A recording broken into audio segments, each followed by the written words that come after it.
I already got a trap up my feet.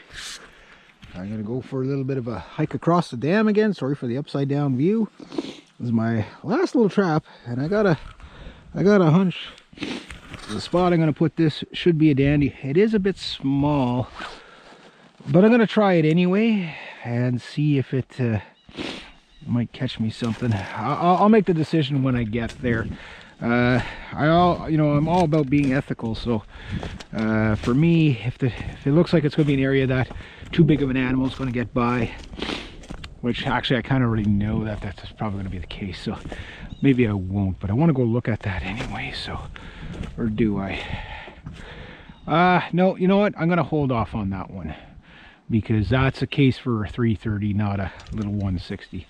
So, I mean, I already know the answer to that because I've already scouted it. But basically, it was on the other side of the dam where there was a,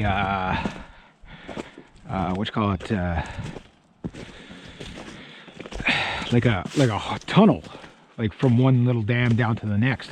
And you know everything is going to be traveling through there, and obviously you don't have to worry about it freezing over.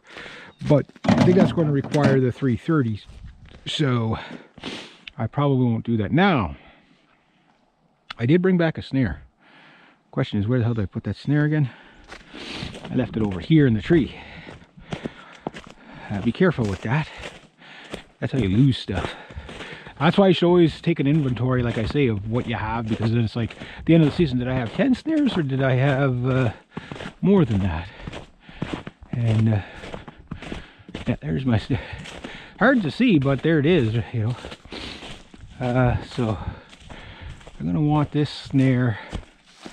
I know where I want this snare. I don't know if it's gonna go there nicely, but just to show you snare, I'll do a better video on the snares in a little bit anyway. So there we go. I'll go like that. That's maybe about, there's about a wolf. And this one's going to be down in here somewhere, and that's going to be, whoops, sorry, down in here. The nice thing about snares is they're completely weatherproof. They are harder for the animal to see. They are kind of a one-time use ordeal. That is true. You know, I know there's some people, you know, like the snares are effective, but they, you know, they think they could use them over and over and over again. That doesn't quite work like that. So I want to work on my snare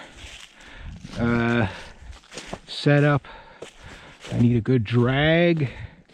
That tree right there will make the drag. The problem is I want to use chain as my drag, just because that wire there, I just don't think it'll hold a wolf if I catch a wolf. So yeah, maybe I'll get that set up a little different, but that looks like a good spot there. I was gonna, oh my god, that lure stuff really works well. It's nasty stuff. You only want to open that jar like once a year. I swear to God, it's so bad, that minky. But I could start trapping there. I'm gonna put my snare here. I don't think this will hold, so I'm not going to use this.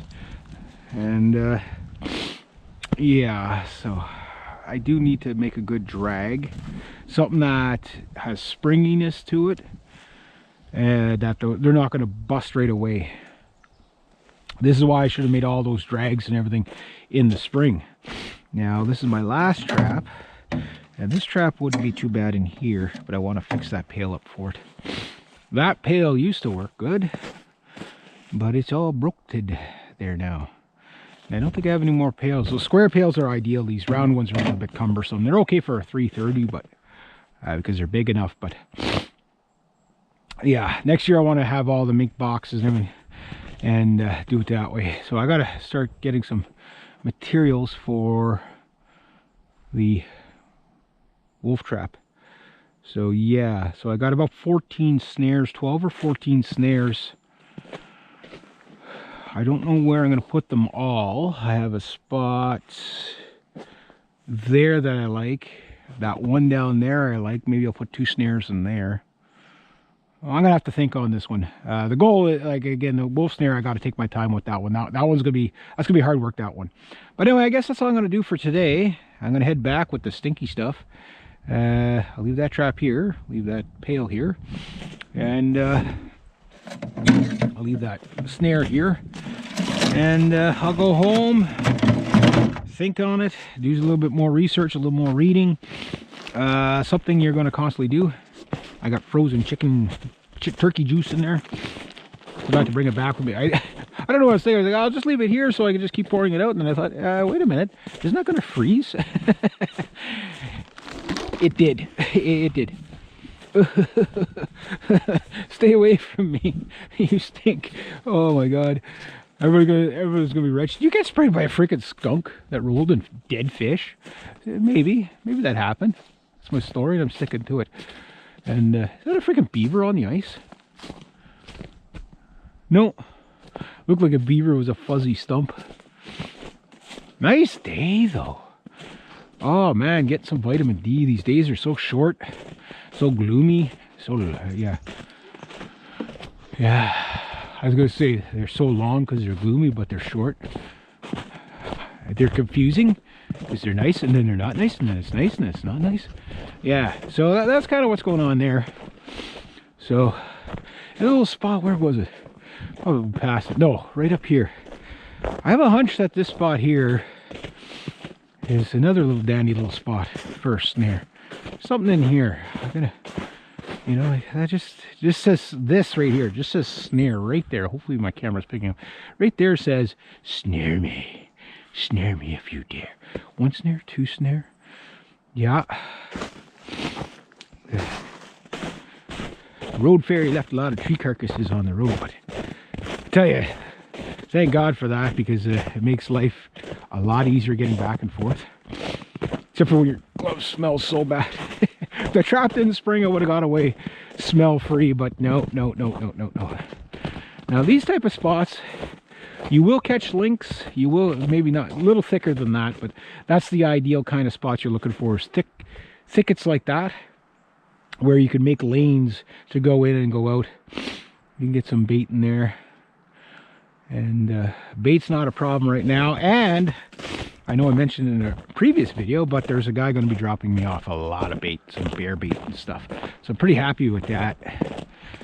Okay, so don't break the jar. Don't break the jar. It's gonna take forever to use that stuff up. Something like 10, 50, it was $12.99. That's like a lifetime supply. Like, it doesn't use very much. But I gotta see if something goes to the, I'll be really surprised if I catch anything there. But I thought I'd try it anyway. Especially for mink. Maybe I'll get lucky with a mink. Especially if it just got kind of warm. It's in the pluses right now. So, you know, it's that little November thaw type of thing. And then it'll get cold again. But I gotta get something, I gotta make my drags. That's what I gotta do today. I gotta make wolf drags. I want something fairly big, like a long pole that's got a lot of springiness to it, so it can't be old. The other thing I want on it is to have maybe 1 to 3 cinder blocks dragging off of each one. So it's just so cumbersome that, you know, even if the wolf can drag it, he can only drag it maybe at best 100 feet, but he's going to get caught up in that stuff in 10 feet and just fight against, you know, if you get a pole dragging against that, it's such a springy action that the only thing it does is tighten the snare. It doesn't break it. So yeah, that's goal number 1. And hopefully I can catch me a couple of good wolves this year, help out those poor deer. Yeah, so there we go. I guess I'll go with that.